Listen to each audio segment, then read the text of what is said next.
Soy Larry Johnson. Bienvenidos al último episodio de Countercurrents. Gracias a todos los que nos están viendo. El canal crece, lento pero seguro. Nos acercamos a los 70,000. Nos gustaría superar los 100,000 antes de fin de año al menos. Así que por favor pulsen el botón de me gusta y suscríbanse. Y si tienen amigos o familiares, cuéntenles. Vean si incluso pueden animarlos a suscribirse. Hoy tengo de nuevo a mi querido amigo, el profesor Syed Mohamed Morandi. Ha pasado mucho en estas últimas 8 semanas. Llevamos 8 semanas de esta guerra que Estados Unidos e Israel iniciaron contra Irán. Así que la pregunta es, ¿se reavivará la guerra? ¿Hay más conflicto en el horizonte? ¿O hay una salida pacífica? Vamos a averiguarlo. Hablaremos con el profesor Morandi. Quédense sintonizados, por favor. Muy bien. Como dije, el hombre, el mito, la leyenda, mi favorito de Virginia. Sí. Y todos te lo recuerdan por haber nacido en Virginia. Mis antepasados, cuando llegaron por primera vez a Estados Unidos, vivieron en Virginia. Así que lo tenemos en común. Sí, no me dieron opción, lo sé. Primero, hablemos de la diplomacia itinerante del ministro de Relaciones Exteriores Araghchi. Dame tu opinión. Empezó en Islamabad el viernes, ¿verdad? Luego el sábado fue a Omán y tuvo reuniones allí. El domingo volvió a Islamabad para otra ronda con Pakistán y de ahí se fue a Rusia. Ahora hace una hora estaba reuniéndose con Putin en San Petersburgo. ¿Qué está pasando? Sé que algunos de tus espectadores probablemente lo entenderán. Créeme, no tengo información privilegiada sobre el viaje. Y déjame aclarar, al hacerte esa pregunta no estoy dando a entender que ellos llamen diciendo, oye, escucha, esto es lo que vamos a hacer, esto es a dónde vamos, esto es lo que vamos a decir. No, te pregunto como observador informado. Tú sabes cómo funciona el gobierno, así que tendrás una idea de lo que podrían estar haciendo. Así que pon esa salvedad desde el principio. Lo sé. Sé que lo sabes porque somos amigos y hemos pasado tiempo juntos. Pero algunos de tus espectadores podrían pensarlo de otra manera. Mi suposición es que aparentemente el presidente del Parlamento iraní escribió una carta.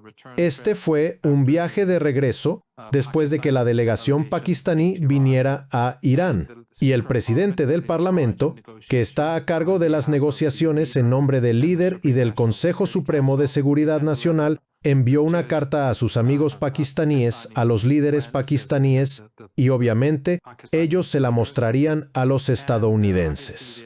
Así es. Me imagino que también hubo conversaciones no solo sobre Estados Unidos y las relaciones bilaterales, sino probablemente sobre la propia carta, porque después de todo, los pakistaníes actuaron como mediadores. Luego fue a Omán. Omán es un país que mantiene muy buenas relaciones con Irán. Eligió un rumbo diferente al de los saudíes, los emiratíes, Qatar, Bahrein y Kuwait. Decidieron ayudar a los Estados Unidos a atacar a Irán, facilitando la agresión, y Omán decidió quedarse al margen y decir que no estaban involucrados. Y por eso las relaciones entre Irán y Omán son muy buenas. Me imagino que parte del viaje fue sobre las relaciones bilaterales. Probablemente una parte fue sobre el estrecho de Hormuz. Exacto. Pero también me imagino que discutieron sobre las relaciones de Irán con esos países que facilitaron la guerra. Pero Omán también tiene su propia visión y sus propios contactos en los Estados Unidos. Probablemente, no como mediadores porque ya tienen uno, no creo que busquen un segundo, sino más bien para decirle al liderazgo omaní que están subrayando ciertas líneas rojas o que intentan que comuniquen a los estadounidenses que qué es inaceptable para Irán y qué es aceptable para Irán. Solo estoy especulando otra vez.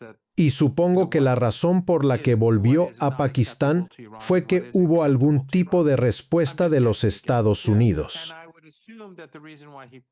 Zombie, Tiene sentido. Sí, algún tipo de respuesta que quería discutir con el liderazgo pakistaní. Oí algo, no sé si es cierto, y perdón, no estoy muy al tanto, es culpa mía. Debería haber sido más cuidadoso. Pero leí en algún sitio que parte de su delegación vino a Teherán. Él fue directamente a Islamabad y esa delegación vino a Teherán, supongo, para tratar ciertos asuntos y luego reunirse con él en Islamabad. Entonces él fue directamente a Islamabad y parte de su equipo fue a Teherán y de Teherán a Islamabad. Eso haría este escenario, digamos, más plausible, que hubo algún tipo de respuesta desde Washington. Por supuesto, el viaje a San Petersburgo, a Rusia, es, creo, evidente para todos. Rusia e Irán se han ayudado mucho en los últimos años. Irán, durante la guerra en Ucrania, ha cooperado mucho con Rusia. Sabemos que los drones iraníes están profundamente involucrados, y las nuevas generaciones de drones iraníes, junto con los rusos, han estado muy presentes en la guerra y en Ucrania, y que además Irán ha estado asistiendo a los rusos, y los rusos han estado ayudando a los iraníes de distintas maneras. Y ahora, obviamente, ambos países están preocupados por la conducta de Trump. La guerra contra Irán es una amenaza para los rusos, es una amenaza para China, es una amenaza para otros países que tienen relaciones problemáticas con los Estados Unidos. Me imagino que estaban hablando de coordinar esfuerzos, apoyarse mutuamente, podría ser militar, podría ser económico. Además, ahora mismo Rusia está ganando mucho dinero. Y quizá puedan ayudar a Irán de formas que también sean beneficiosas para Rusia. Así que creo que eso sería, ya sabes, más indicio que cualquier otro viaje de que en este momento sería un lugar importante para visitar. Sería uno de los primeros lugares a visitar en tales circunstancias. Saberos pero los suerse y amira. Me parece interesante que tanto Omán como Pakistán hayan actuado como mediadores con los Estados Unidos.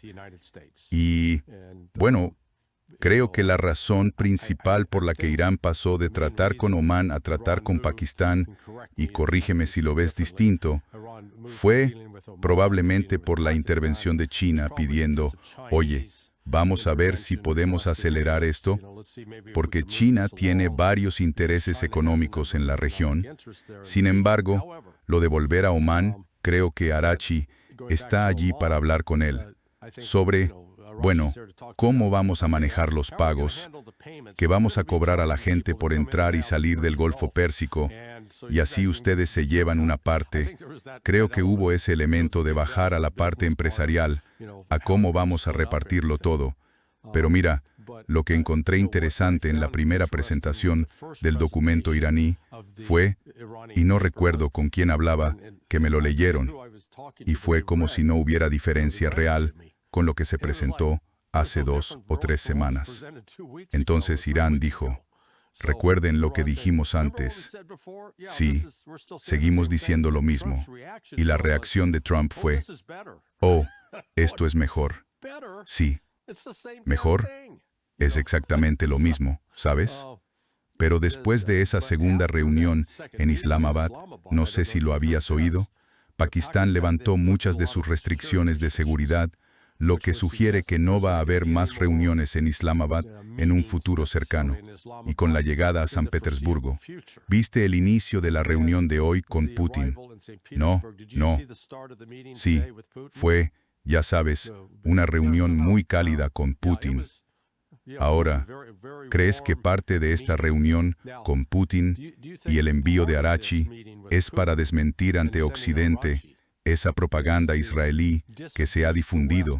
Porque estoy convencido de que esto vino de Israel, presentado como información de inteligencia, diciendo que hay una gran división en el liderazgo iraní. No sabemos con quién hablar. Creo que eso es una proyección de Occidente. Eso describe lo que pasa en Washington, no lo que pasa en Teherán. ¿Cuál es tu opinión? Bueno, un par de cosas. Primero, muy brevemente sobre Islamabad y Omán. Y ante todo, quiero decir que cuando estuve en Islamabad ese día, la gente fue infinitamente amable con nosotros. Trataron a la delegación como héroes. Y ya fueran los chóferes, el personal del hotel o los periodistas, todos. Simplemente fue increíble. Y a cualquiera que fuera iraní, lo trataban como a un héroe. Y ya sabes, me encanta Pakistán, pero creo que los estadounidenses querían a Pakistán y lo iniciaron a través de Pakistán antes de que los iraníes lo hubieran hecho. Quiero decir, ellos habían estado trabajando a través de Omán muchas veces antes y no tuvieron problemas con Omán, pero por alguna razón los estadounidenses prefirieron a Pakistán. Pueden haber motivos detrás de eso, pero no quiero especular. Con respecto a Rusia, y por cierto, sí, el plan de 10 puntos, Irán ha dicho que no va a retroceder. De hecho, durante las negociaciones en Islamabad, los estadounidenses insistían en el programa nuclear y los iraníes se negaron a entrar en ese tema. Dijeron, pueden decirnos lo que piensan sobre el programa nuclear, pero no lo vamos a discutir. Los iraníes dijeron que los estadounidenses estuvieron de acuerdo, y Trump acordó, hacia el final de la guerra, que el plan de 10 puntos iraní sería el marco para las negociaciones. Así que los iraníes dijeron, ese es el marco, y vamos a negociar dentro de ese marco. Y los estadounidenses siguieron insistiendo en Islamabad en hablar del programa nuclear. Pero los iraníes dijeron que esto es, nuestro enfoque está en el plan de 10 puntos y ahora los iraníes son más explícitos al respecto. Dicen que el programa nuclear es algo de lo que hablaremos más adelante. Ahora mismo el tema es la guerra, se trata de la paz y, por supuesto, el plan de 10 puntos. Y de todos modos, no había planes de negociaciones en Pakistán, como sabes. Los iraníes planeaban ir. De repente, Trump decía que íbamos a tener conversaciones en Irán, a Islamabad, y voy a enviar a Kushner, Witkoff y Vance y todo eso, el espectáculo que vimos en Washington, y los iraníes decían, no, no tenemos tales planes. Y por alguna razón, el gobierno pakistaní ejecutó ese plan. Hubo una operación de seguridad en la ciudad, a pesar de que no había ningún plan, y al final el ministro de Asuntos Exteriores se fue, y Trump tuvo que admitir que no había planes y que no pensaba enviar a nadie allí. Pero el hecho es que si lo hubiera hecho, nadie habría estado en Islamabad para recibirlos. A veces me pregunto, ya sabes, quizá haya un método en esta locura, y a veces pienso que no. Por lo general, no lo hay, pero puede que a él le interese decir, bueno, se suponía que íbamos a hablar, pero los iraníes se echaron atrás, y así decir que no se puede negociar y que vayamos a la guerra. Algo así. Como recordarás, hace un par de semanas, cuando Irán, tras lo del régimen israelí, finalmente, después de 10 días, aceptó el alto el fuego que ahora mismo está violando y asesinando a mujeres y niños a diario en Líbano y en Gaza, por cierto. Pero en cualquier caso, los iraníes, de acuerdo con el hecho de que se aceptó un alto el fuego y debía implementarse en Líbano, decidieron cumplir su parte del acuerdo y abrir el estrecho de Hormuz a una serie de barcos adicionales que las dos partes acordaron en el alto el fuego. Pero claro, eso no ocurrió porque Trump se negó a levantar el cerco sobre los puertos iraníes. Pero lo importante es que cuando Irán dijo que abriría el estrecho de Hormuz a barcos adicionales, Trump dijo que los iraníes nos lo iban a dar todo. Nos van a dar hasta el polvo nuclear, como él lo llama. Básicamente, Irán va a capitular. Y en aquel entonces también pensé que tal vez todo esto tenía más que ver, otra vez, con preparar el terreno para la guerra. Él diría que los iraníes aceptaron hacer esto, aquello y todo lo demás. Y luego, cuando Irán se negaba, diría, me mintieron, prometieron el mundo y ahora no cumplen, así que tenemos que atacar. No sé porque normalmente no hay método en su locura, pero a veces me pregunto si en ocasiones hay cierto método en su locura. Usted lo sabría mejor, pero justo antes de que responda, para que no se me olvide, llevo días diciendo que no hay divisiones en el liderazgo iraní. Y no las hay en el sentido de que el proceso de toma de decisiones es claro. Eso no quiere decir que no existan divisiones. Siempre va a haber divisiones. Irán es una sociedad con distintos grupos, diferentes partidos políticos, facciones y visiones del mundo. Así que obviamente, en la mesa de negociaciones o en los medios se van a expresar, promover y defender distintas posturas. Pero en este caso no tiene sentido, no es cierto, porque al final del día hay un proceso de toma de decisiones, y ya lo expliqué antes, está el Consejo Supremo de Seguridad Nacional, las Fuerzas Armadas forman parte, los miembros del gabinete del presidente forman parte, el presidente también forma parte, el presidente del Parlamento y el jefe del Poder Judicial también forman parte. El líder tiene 2 representantes en él, todos están en ese consejo.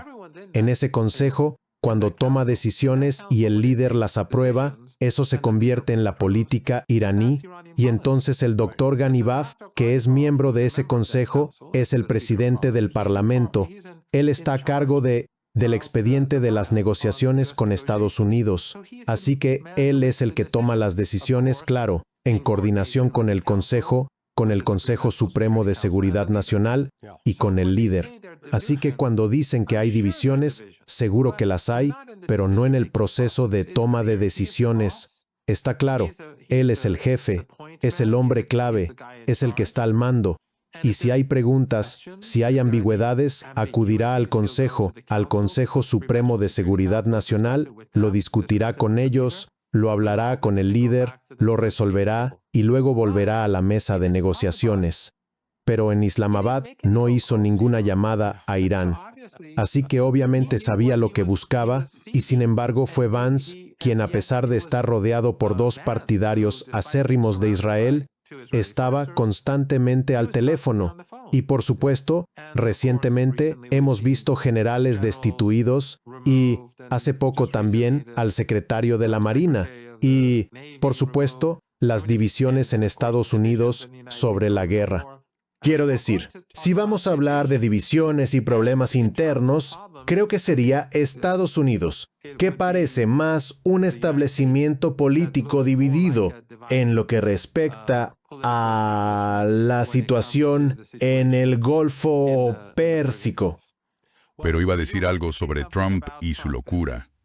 Bueno, otra vez, cuando recibí el rumor de que había habido este enfrentamiento entre él y el presidente del Estado Mayor Conjunto, por lo que describieron como los códigos nucleares, pero luego lo pensé, dije, eso no tiene sentido, porque el presidente tiene los códigos nucleares. Kaine no los tiene, pero Kaine está ahí como asesor militar bajo la ley Goldwater-Nichols, creo. Así que es el principal asesor militar del presidente. Kaine no tiene autoridad ni poder de decisión sobre el Comando Central, el Comando Europeo o el Comando África. Así que está como asesor. Pero supongo que Trump dijo, oye, ya saben, consideremos usar armas nucleares. Y Kaine decía, como, no, ni pensarlo, no vamos por ese camino. Y al parecer, al sacar eso a la luz, y por cierto, si conocen a los chicos que hacen los videos de Lego, díganles gracias. Me pusieron en uno de ellos. Fue divertidísimo. Sí, yo lo vi. Vi tu programa. Te vi con, creo, el juez. Sí, a nadie le interesa hacer historias de Lego sobre mí. Me siento tan olvidado. Sí, quiero decir, me puse tu camiseta, pero no, nada. Estos iraníes son tan desleales, son tan desagradables. Esto nos saca un poco del tema. Lo que ha demostrado Irán con esto es que ustedes son de primera. No hay nadie más en el mundo llevando a cabo operaciones de información, si quieren llamarlo propaganda de guerra, como Irán. Quiero decir, por mucho. Mejor que Estados Unidos, mucho mejor que Rusia. Rusia debería llamarlos y pagarles por consultoría. Oye, vengan a ayudarnos a mejorar. Y China también. Es que, simplemente, es tan potente, tan ingenioso. De verdad, siento mucha admiración por esos chicos. Estoy completamente de acuerdo. Creo que todo este asunto del ego ha sido extraordinario. Y en realidad, muestra exactamente lo contrario de lo que la generación joven está en contra de la República Islámica y quiere ser pro-occidental. Son todos chicos jóvenes que han hecho una serie de historias en Lego, o no sé si llamarlas historias, pero toman hechos reales y los comentan. No sé si se les puede llamar historias, o más bien, temas. Pero en cualquier caso, se han vuelto virales. Y, ya sabes, hay otra cosa, Larry. Trump en sí ha contribuido mucho a que la gente vea a Irán como la víctima. Sí. Y sus declaraciones escandalosas sobre borrar a Irán y devolverlo a la edad de piedra, y luego, claro, destruir la civilización y todo eso, han despertado a partes del mundo. Pero además, Barry, ahora hay mucha gente en línea que nunca había visto antes, no solo iraníes, sino no iraníes de todo el mundo que están defendiendo a Irán. Y siento que ya es hora de retirarme, porque algunos son tan buenos, tan elocuentes, tan motivados, tan dedicados, tan sinceros. Así que, ya sabes, ahora hay mucha gente que son muy valientes en Estados Unidos. Y, quiero decir, tú y muchos otros que son valientes y que dicen la verdad. Es una situación muy diferente a la de hace unos años. Sabes, esto ya lo he dicho varias veces. No sé si lo has leído, pero lo escribieron dos exfuncionarios de la Casa Blanca, Flint Leverett, Flint y Hillary. Sí, los conozco. Así es. El libro se llama Ir a Teherán. Exacto. En su día escribieron ese libro y se lo recomiendo a todo el mundo. Es un muy buen libro. Básicamente hablan de los mitos que se han creado sobre Irán a lo largo de los años, de los centros de pensamiento y de los medios. Y dicen, miren, la dirección que se está tomando no pinta bien, lo cual resultó ser cierto. Y decían que, ya sabes, hablaban de un acercamiento. Hillary es judía, Pence es católico. Dos personas muy sensatas, dos académicos formados en las mejores universidades que llegaron a la Casa Blanca. Los demolieron. Los dejaron de lado. Me refiero a que demócratas, republicanos, centros de pensamiento y responsables de políticas marginaron a esas dos personas. Y por supuesto, Estados Unidos siguió lo que querían los sionistas. Si Estados Unidos hubiese escuchado a esas dos personas, entonces no estaríamos donde estamos hoy. No habría crisis global, no habría crisis económica, viviríamos en un mundo muy diferente. Pero lo que intento decir es que entonces, un par de personas que habían estado en el gobierno dicen algo distinto y las atacan con dureza. Ahora se ve su trabajo, tu trabajo, el trabajo de tanta otra gente. Mucha gente ahora alza la voz. Y diciendo la verdad a los poderosos, toda la narrativa creada por la clase Epstein, la oligarquía, ya sabes, los medios dominantes, los medios tradicionales, está siendo socavada, no solo en el mundo, sino incluso en Occidente y en Estados Unidos. Creo que ahora mucha gente quiere a Irán. Me refiero a lo negativo.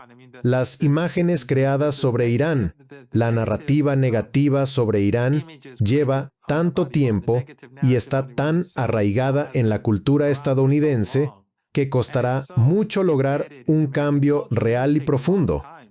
Pero se aprecia un número significativo de personas, incluidos muchos jóvenes, cuyas opiniones sobre Irán han evolucionado de forma dramática, podría decir, en los últimos meses.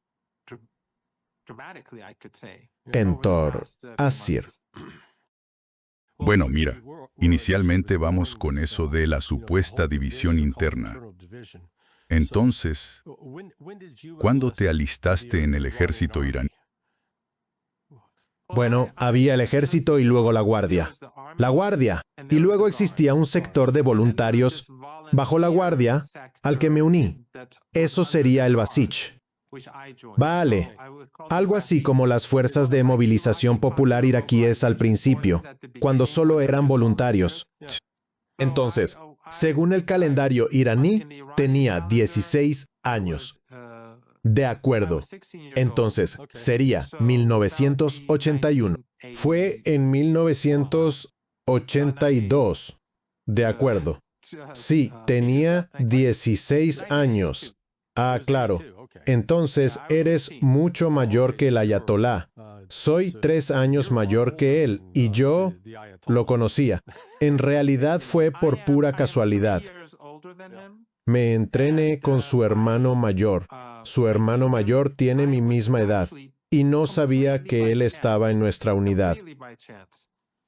Nos entrenaron en la base militar Imam Hussein, cerca de Teherán. Bueno, en ese entonces estaba cerca de Teherán. Ahora Teherán es tan grande que la base quedó dentro de la ciudad. Pero en ese entonces nos entrenábamos allí.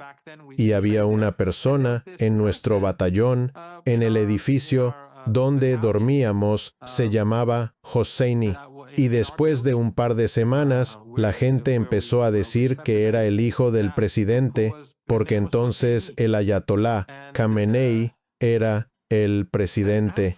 Así que poco a poco se supo que era el hijo del presidente y se estaba entrenando con nosotros. También fue voluntario para ir a combatir. Y su hermano menor, el ayatolá Mujtaba Khamenei, que es el líder, también fue voluntario y luchó en la guerra, pero yo me uní primero al ayatolá en 1982. Es decir, el calendario iraní es diferente al calendario inglés en su calendario, pero creo que más o menos 1982. Bueno, porque mencioné eso.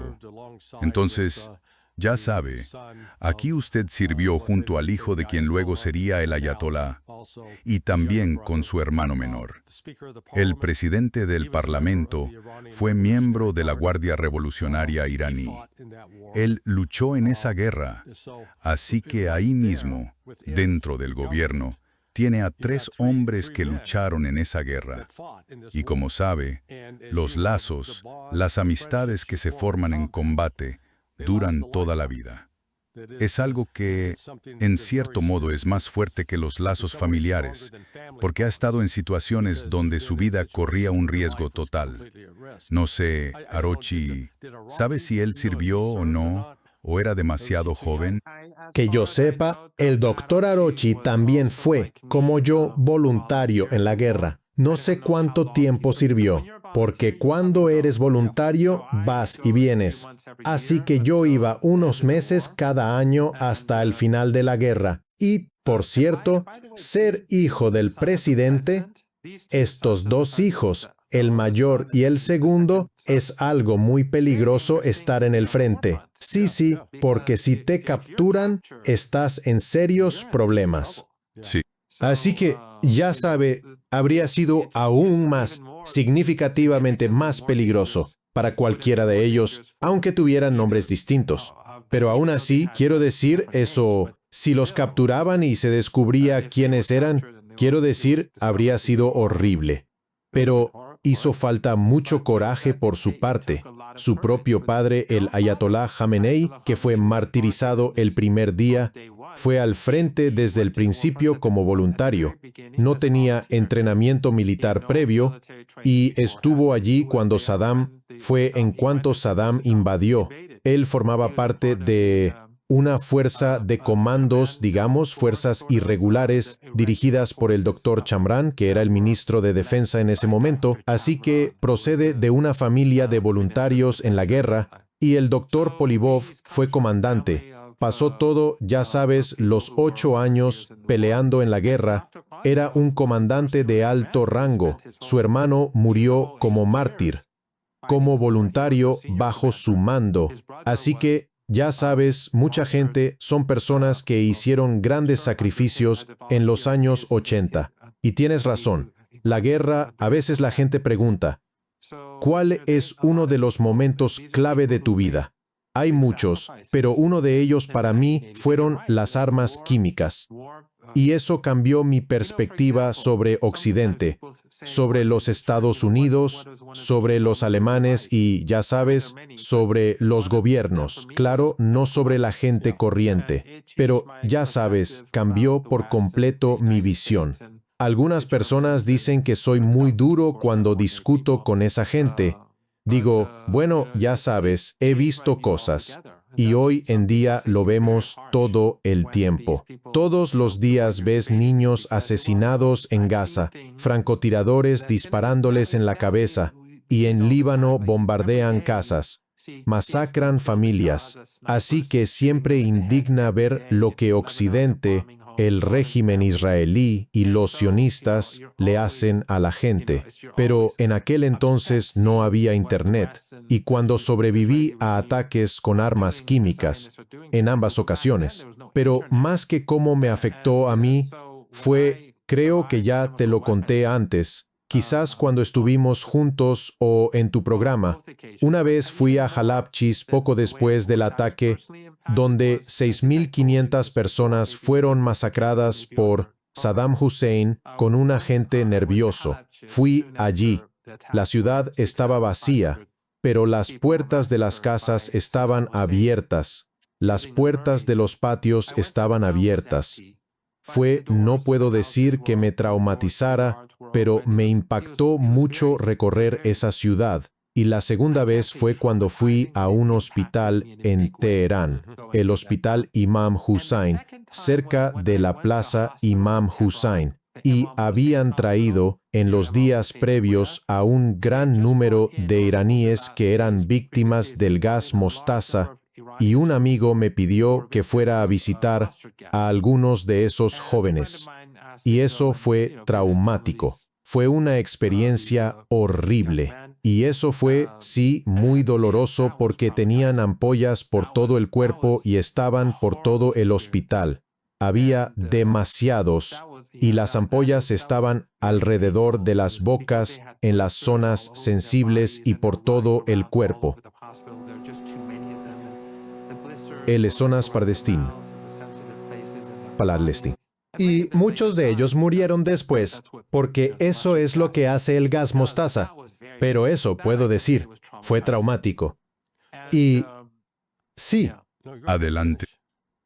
No estoy seguro exactamente de qué significa traumatizado, así que debo tener cuidado, pero eso me afectó inmensamente, inmensamente. Incluso ahora, cuando lo pienso, es como mejor ni hablar de eso. Sí, puede causar pesadillas y, ya sabes, síndrome de estrés postraumático.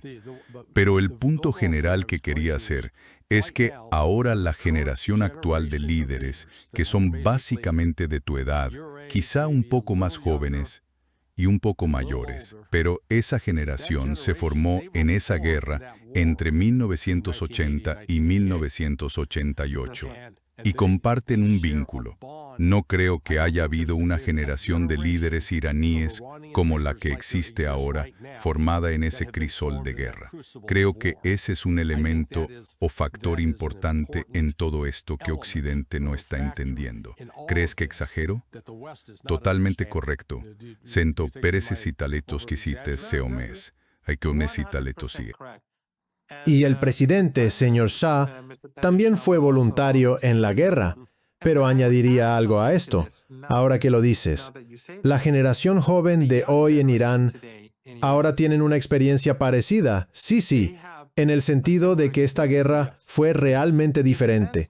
Las líneas del frente estaban por todas partes, así que las ciudades eran el frente. Y Teherán fue probablemente uno de los frentes más afectados del país.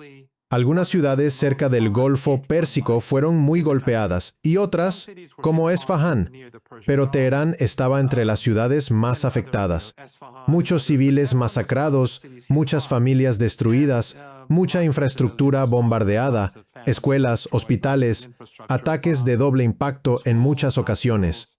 Publiqué imágenes de un ataque de doble impacto donde una mujer se filmaba a sí misma después del primer golpe y luego fue alcanzada en el segundo ataque y murió como mártir. Y, como cada noche en Teherán, tanto ahora como durante la guerra, la gente salía a las calles por toda la ciudad en gran número. Los medios occidentales no lo muestran, pero es bastante extraordinario. Incluso ahora hay gente que sale a las calles. Simplemente recorres la ciudad y ves pequeñas multitudes en un barrio y grandes en otro. Gente en una esquina y en la otra miles en una gran plaza. Pero durante la guerra, en su apogeo, cuando bombardeaban Teherán, la gente estaba en las calles. Y un ejemplo que creo también crea ese tipo de vínculo entre las personas. Hubo una gran manifestación el último viernes de Ramadán, y por eso mucha gente la llama la guerra del Ramadán, porque empezó durante el mes de Ramadán. Así que ese último viernes de Ramadán hubo una gran concentración en apoyo al pueblo palestino. Incluso durante la guerra la protesta fue por Palestina. También iba dirigida a las Fuerzas Armadas, los líderes, el apoyo al Estado y demás. Pero lo bombardearon. Dispararon misiles contra la concentración. Era una concentración enorme. Yo estuve allí. Y una mujer murió como mártir, pero nadie se movió, nadie corrió. No hubo estampida. Fue extraordinario. Publiqué imágenes de esto y en realidad había un clip que una joven filmó. Más tarde supe que era una estudiante de doctorado en la Universidad de Teherán. Estaba filmando a la multitud y hablaba en inglés. Y explicaba por qué la gente gritaba Allahu Akbar, que significa Dios es más grande, y por qué se mantenían firmes y no tenían miedo. Y justo detrás de ella, mientras filmaba y hablaba a cámara, ocurrió la explosión. Uno de los misiles impactó. La gente siguió gritando y nadie corrió. Ella lo decía, miró hacia atrás y yo publiqué ese video. Lo publiqué muchas veces. Ella se sorprendió y dijo que en verdad había sucedido. Y era sorprendente lo firmes que estaban estos jóvenes. Estos adolescentes podrían haberse quedado en casa haciendo lo que hacen los jóvenes, pero salieron a estas plazas, fueron a esas concentraciones.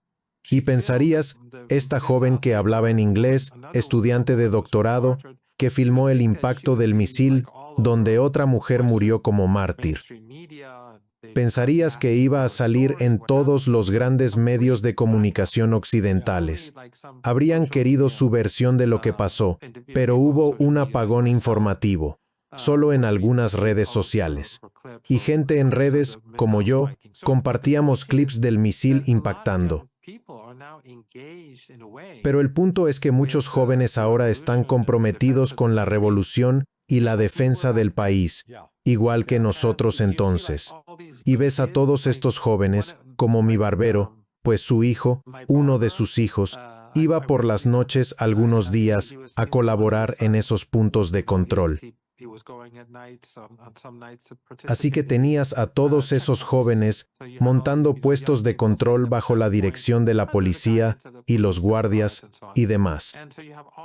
Y así tienes a todos esos voluntarios que de repente quieren involucrarse en cosas en las que nunca habían pensado. Ha transformado a la sociedad iraní hoy de formas parecidas a las que transformó a mi generación. Claro.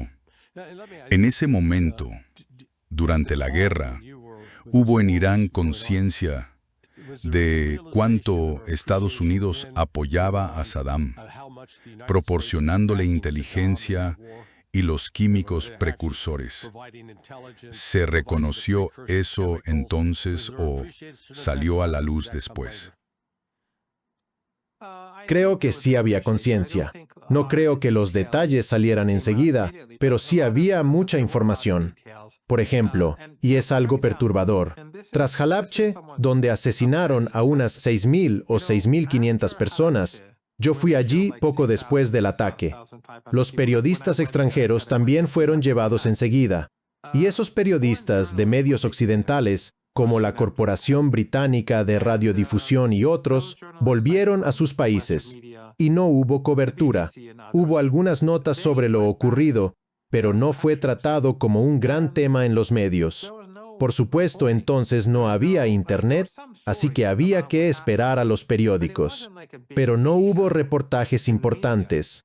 Eso salió a la luz solo cuando Saddam invadió Kuwait. Entonces los medios de repente lo convirtieron en un gran asunto. De repente comenzaron a mostrar imágenes de Halabche, pero no decían que los alemanes les suministraron las armas químicas con la autorización de Estados Unidos. No decían que Estados Unidos se las estaba proporcionando. Inteligencia militar para que pudiera usar esas armas químicas. Solo decían que Saddam Hussein era un hombre horrible, que usó armas químicas contra su vecino y contra su propio pueblo.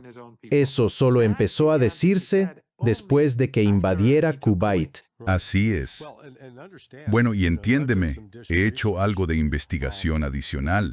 En realidad, uno de los lugares en Estados Unidos desde donde se suministraban los químicos a Saddam estaba en Maryland, donde yo vivía.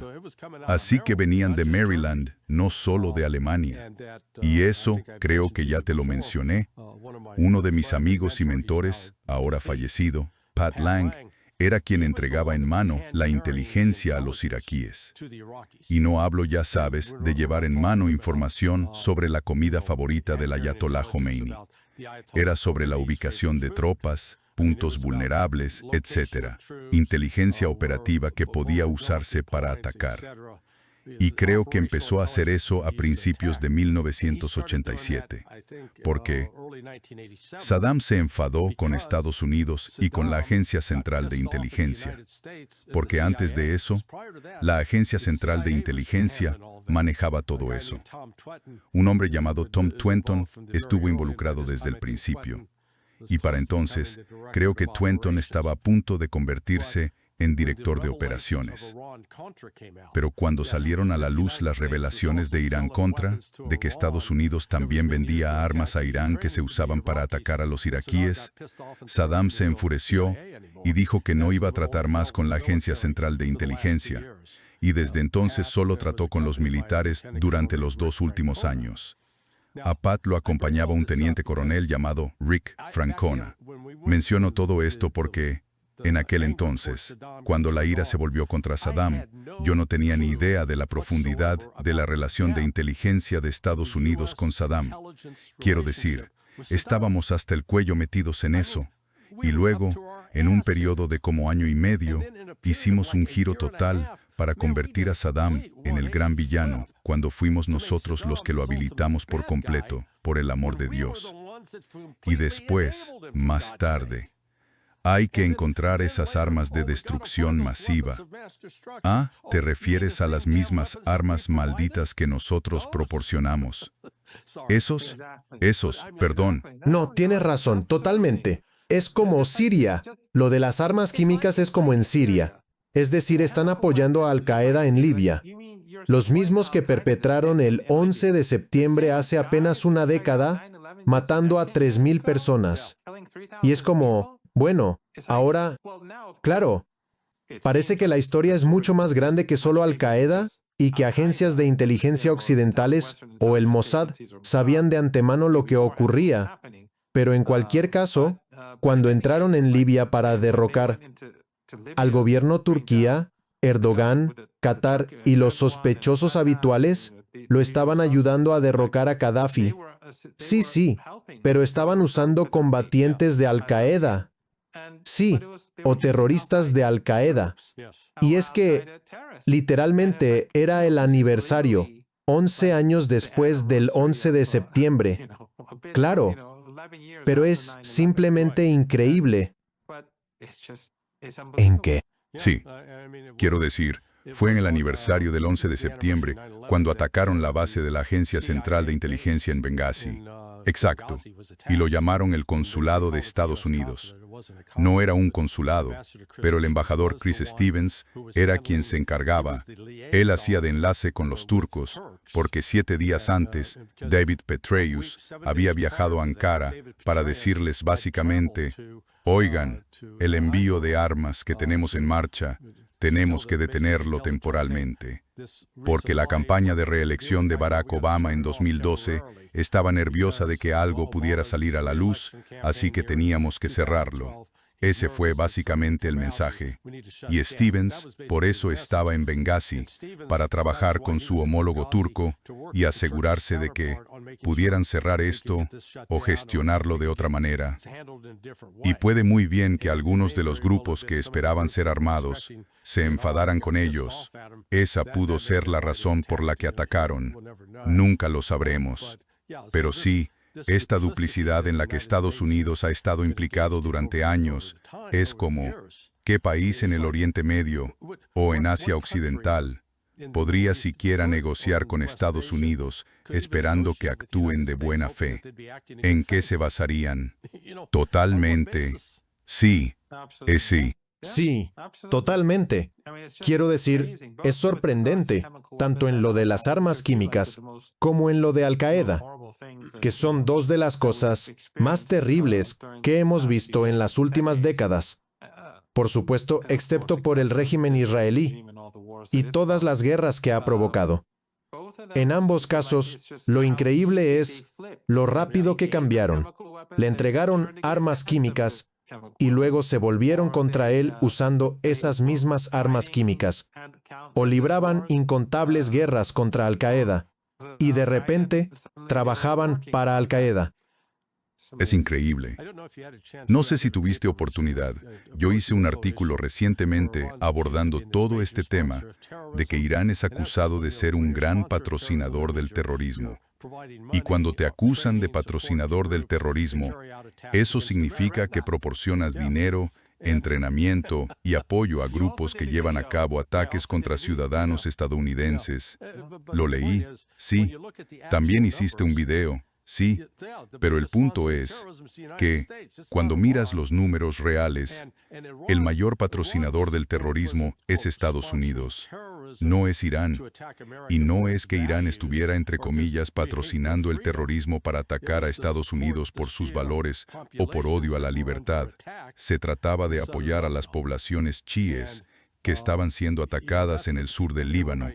Y cuando retrocedes y lo revisas, particularmente en la década de los 80, sí hubo atentados, 2 bombardeos contra la Embajada de Estados Unidos en Beirut, y el atentado contra el cuartel de los marines.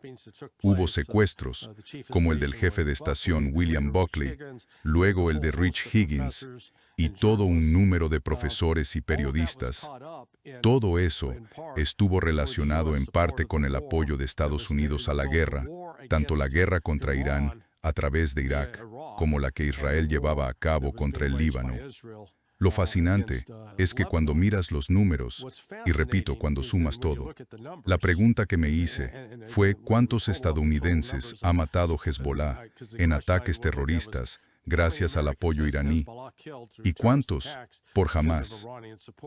Y al revisar todo, incluso incluyendo a los apoderados en Irak, a los que culparon de las bombas en la carretera, hablamos de menos de 1.100 muertes. No intento minimizar 1.100 muertes, pero si usamos el mismo estándar de apoderados, Estados Unidos apoyando a Irak, matando a más de 300.000 iraníes, 200.000, sí, casi 200.000, casi 200.000, 200.000, sí, casi 200, 190 y tanto, de acuerdo. Y entonces, los estadounidenses dicen, bueno, ¿por qué gritan muerte a Estados Unidos? No lo sé. Quizá matar a 190.000 compatriotas tenga algo que ver.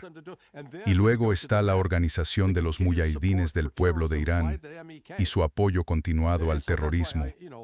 Y por eso me enfurece que básicamente Estados Unidos acuse a Irán de algo que Estados Unidos ha estado haciendo todo el tiempo.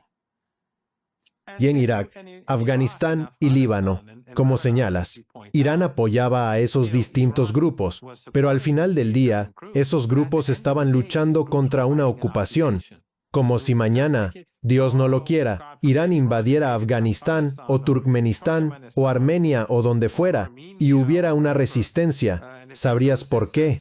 Así que... Pero nunca en el territorio continental de Estados Unidos mataron a un estadounidense. Exacto. Y esos iraquíes, con o sin ayuda de Irán, querían que los estadounidenses se fueran, lo mismo los afganos o los libaneses. Pero, ya sabes, los israelíes matan a palestinos, a muchos palestinoamericanos y a estadounidenses, y todo está bien. Y ellos dicen, ya sabes, que está todo bien, que no hay ocupación, que viven en sus casas, viven en sus pueblos en Cisjordania o en Gaza, o algunos estadounidenses libaneses en el Líbano. Son asesinados por los israelíes mediante bombardeos, o por esos matones en Cisjordania, esos colonos, o por soldados en Gaza. A nadie le importa. Sí, creo que lo siguiente, ya sabes, compartimos la misma opinión. No estamos seguros de lo que hará Trump, si va a ordenar que se reinicie la guerra. Pero el escenario que he planteado y que he intentado explicar a la gente, y admito correcciones si crees que estoy equivocado, es que en el momento en que Irán se entere de que Estados Unidos e Israel se preparan para atacar, o si los aviones ya despegaron y vienen en ruta, Irán no va a esperar a ser golpeado. Irán entonces contraatacará de inmediato, como ha prometido que haría.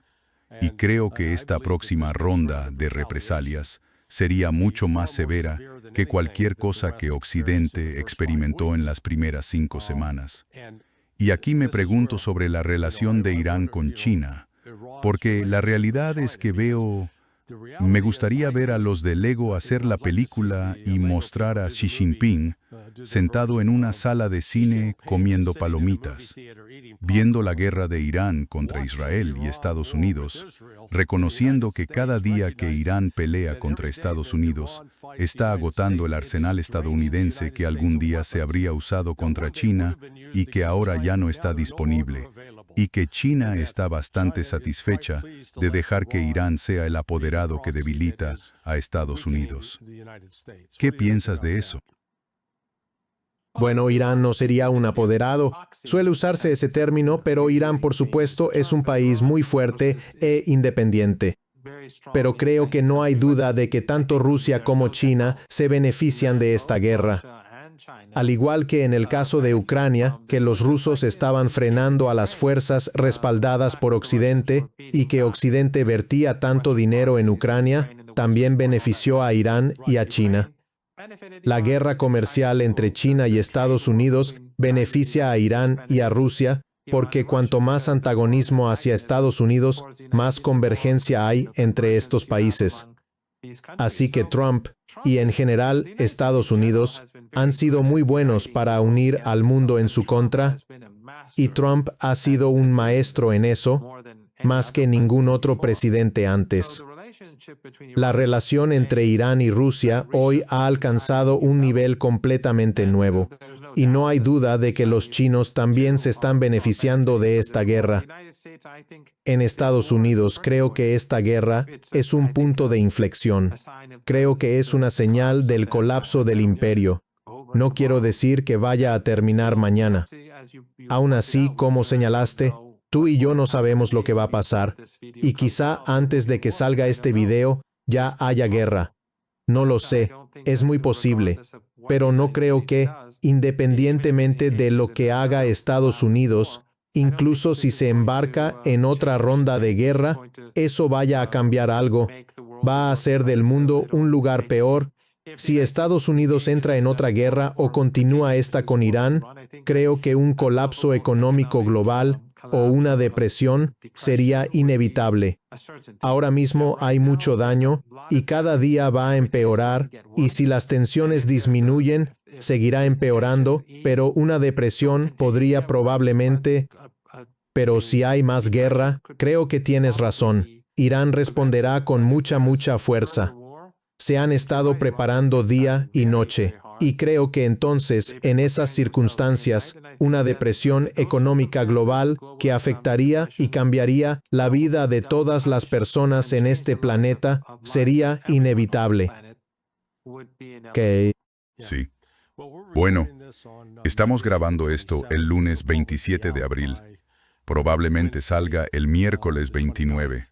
Los acontecimientos habrán avanzado y espero que prevalezcan las presiones para detener las muertes y que el caos económico que se cierne sobre el mundo se convierta en la fuerza que nos obligue a decir: tenemos que lograr la paz, tenemos que arreglar esto.